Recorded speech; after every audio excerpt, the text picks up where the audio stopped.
Now we'll open the floor for discussion. Actually, it is 8 minutes allowed, so we'll distribute it for, as 1 minute for each speaker. We'll start with Dr. Hazem Beiruti. Customized TVAR with retro branch resolution of late type 1A endoleaks. There is any questions for Dr. Hazem? Actually, I have to repeat my question again, Dr. Hazem. Regarding the volume of embolic material needed to seal type 1A endoleaks, is it the same for fast flow and low flow types? And how much is it? Thank you for the question. Actually, as definition, I didn't mention that in my presentation. The slow flow endoleak, the aneurysm is detected directly, whereas by fast flow is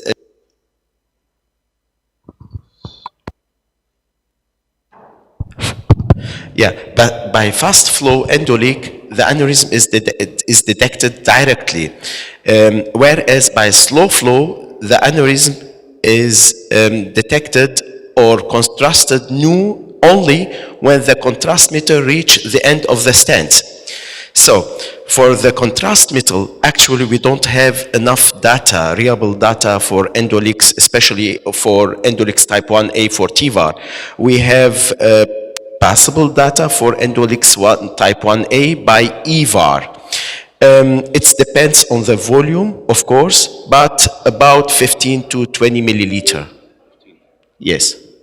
Simple. Yeah, but by TVAR, there is no reliable data. Really, it's very dangerous. تفضل دكتور مجدي بيه. Dr. Hazem, endoleak after TVAR, is it related to the type of the device or the bird beak problem that happens sometimes at this area of proximal landing, or a neglected mechanism of dynamic movement of the aortic arch? So this point is completely neglected from mind. What's your comment? Thank you, Professor Hajjaj, for your question. Actually, it's very complicated and a very nice question. Of course, it depends on the conformability of the stents, implanted stents. That's why in the last 5 years, we are talking about conformability of stents grafts. And as you know, the GORI has a conformable stents graft which has a lower endoleak type 1A more than other devices. But to mention also, the landing zone 1 and 3 by Ishimaru has increasing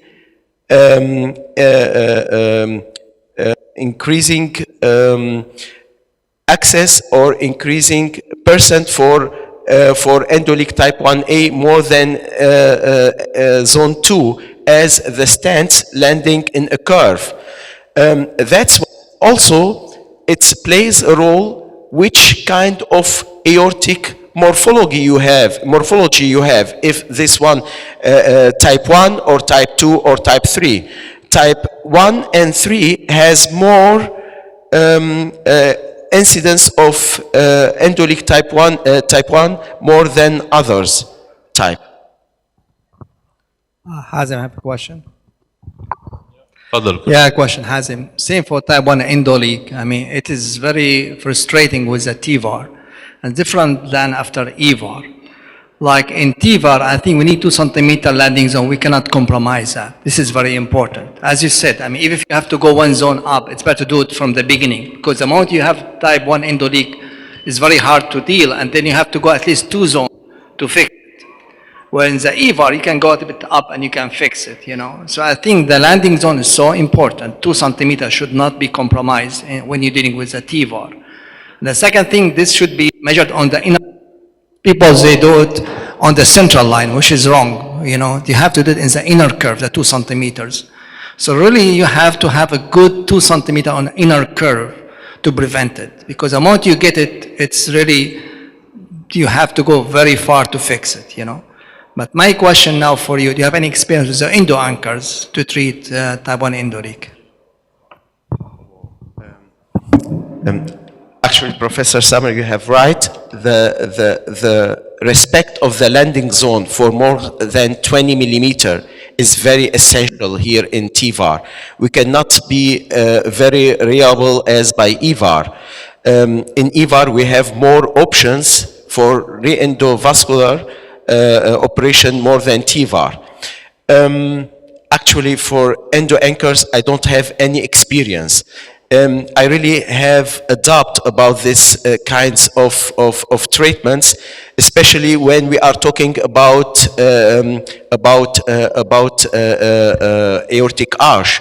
For me, the first choice is always proximalization into zone 2 and carotid subclavian bypass. Every other more proximalization, I think it should be depends on the patient situation, because if the patient is reliable and fit for open repair to get a platform, stable platform in form of elephant trunk or frozen elephant trunk, I think should be considered this choice as surgical first of choice if the patient is really fit for the operation. I don't know if you have, Professor Samuel, any experience with endo-core. I don't have, unfortunately. To keep on time, we have to jump to the second presentation regarding spinal cord ischemia after TVAR, how to prevent it. For Dr. Samuel Qusayr, any questions? I have one question for Professor Samuel. So, by covering more than 20 centimeter in the descending aorta, you go always prevently to put a spinal drainage, or you wait for post-operatively symptoms? It's a very good question. It depends how is your setting, because as I mentioned before, when you have a spinal cord symptoms, you have to treat as soon as possible. The sooner you treat it, the quicker the recovery. So you're in the hospital, where the setting, you can do an emergency drainage, like even in the middle of the night.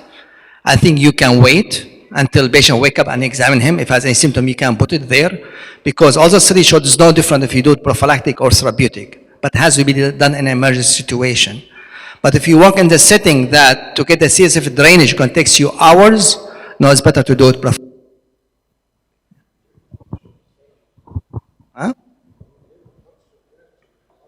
You can do that, but don't forget there's a couple of complications. I have one patient got paraplegia from the spinal drain because of the hematoma. So we cannot say is a risk-free, and we have patient even they cannot able to do it, so you have to go to the to the intervention radiology to do it. So if you have an emergency, sometimes you cannot do it. It takes time. So it depends how is your setting. So again, if you have a good setting, I think you can wait. But if you don't have good setting, better to be on the safe side. Yeah. Thank you. A hybrid technique for thoracoabdominal aortic aneurysm repair. Any question for Dr. Tariq Abdelazim? تفضل دكتور. Thank you, Dr. Tariq, for this illustrative case you mentioned during your presentation. But I ask for this hybrid technique solving the problem of economy for the totally endovascular techniques. But what you prefer during doing the branching, or when you need the 4-branch implantation, it is retroperitoneal approach or intraperitoneal approach. What you prefer for this? And also for the instance of endoleak after that. I think if you're going to do a debranching, which it's easier to go transperitoneal, so as to get to the 4 vessels. It's hard to reach them all, especially the right kidney. If you're going through a left retroperitoneal approach, it's hard to reach the right renal from that approach.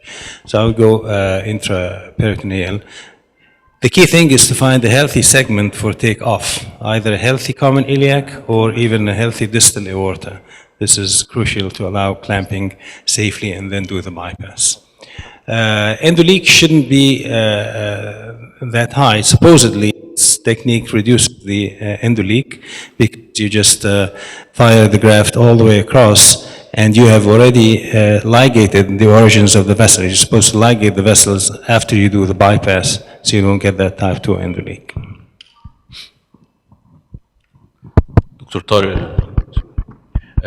actually regarding the staged procedures, I have to ask about the time gap between the two stages. Is it predetermined, Bismillah. or we have to follow some data to determine this time gap?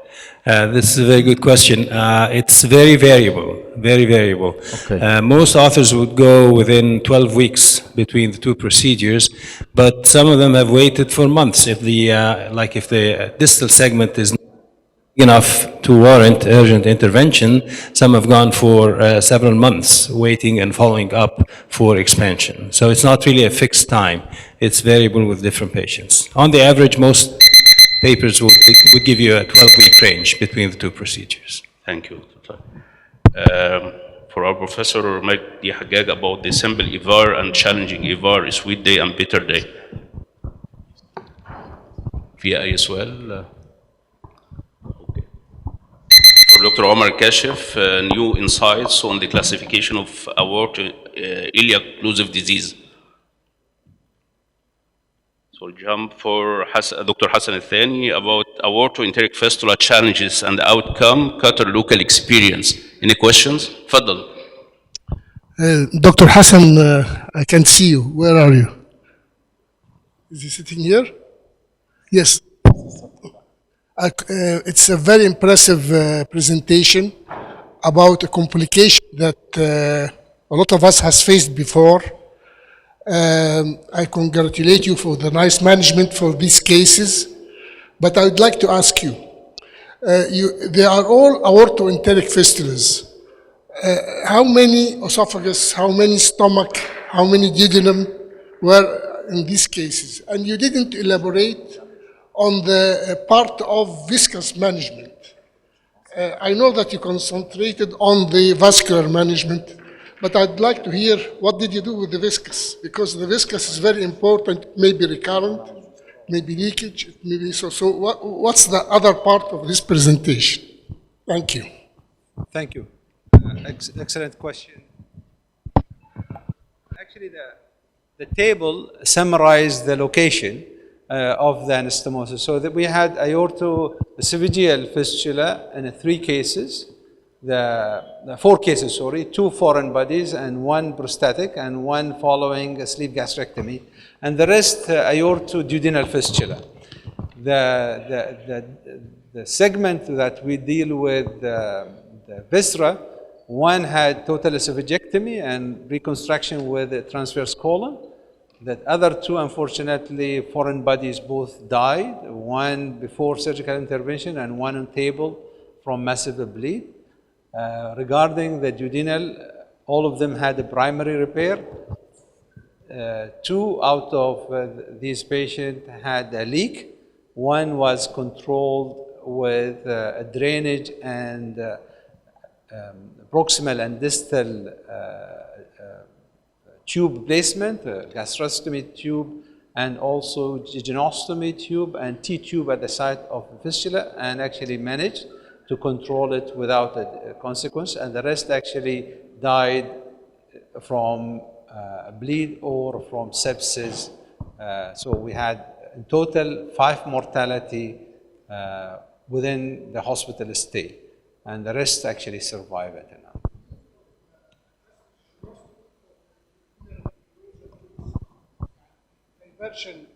Said you did gastrostomy or something like that. What about gastrojejunostomy, deviation away from the site of the erosion?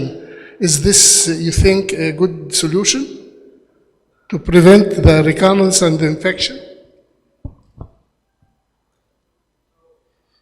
We are two vascular surgeons. I am actually also a general surgeon. So my colleague usually invite other general surgeons to do the procedure, and they usually do a primary repair and close.